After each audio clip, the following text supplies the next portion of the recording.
নমস্কার সবাইকে, মালা daily kitchen ব্লগে আপনাদের স্বাগত জানাই। প্রথমে হচ্ছে মা চা বানিয়ে ফেললো, আমি আর মা দুজনে মিলে চাটা খেয়ে নিলাম। তো তারপর দেখি বাবা হচ্ছে বাজার থেকে চিকেন কিনে নিয়ে এসছে, দেশি চিকেন।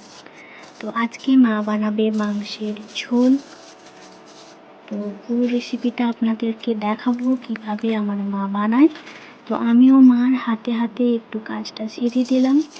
তো প্রথমে হচ্ছে আমি ভালো করে চিকেনটাকে ধুয়ে তার মধ্যে পরিমাণ মতো লবণ, সরষের তেল, হলুদ গুঁড়ো, কুচে রাখা পেঁয়াজ আর হচ্ছে কিছুটা রসুন কুচি সব কিছু একসাথে মিক্স করে আমি ম্যারিনেট করে রেখে দিলাম।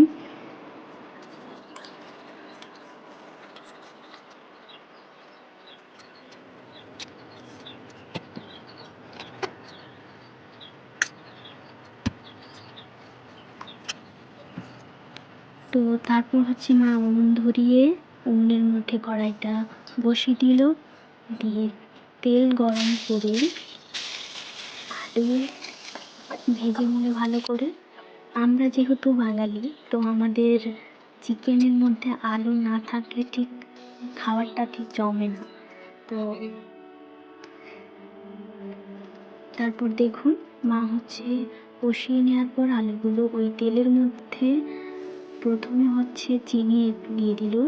চিনিটা একটু লাল লাল হয়ে তারপর হচ্ছে প্রথমে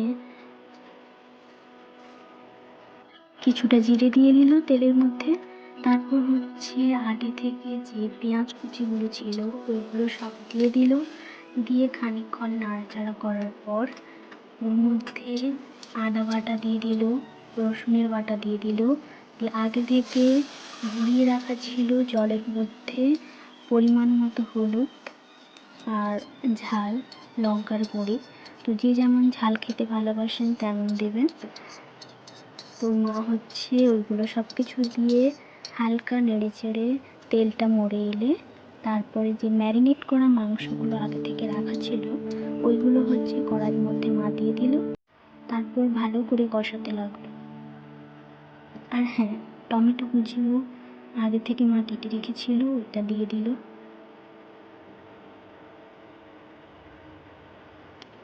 লবণটাও দিয়ে দিল, আপনারা যে যার স্বাদ মতো লবণটা দিয়ে দেবেন। ভালো করে কষিয়ে নেওয়ার পর মা হচ্ছে আমাকে বাটিতে একটু দিল টেস্ট করতে। তো সত্যি বলছি দারুণ হয়েছিল। আমার মা এমনিতে মানে ভালোই রান্না করে, তো দারুণই হয়েছিল।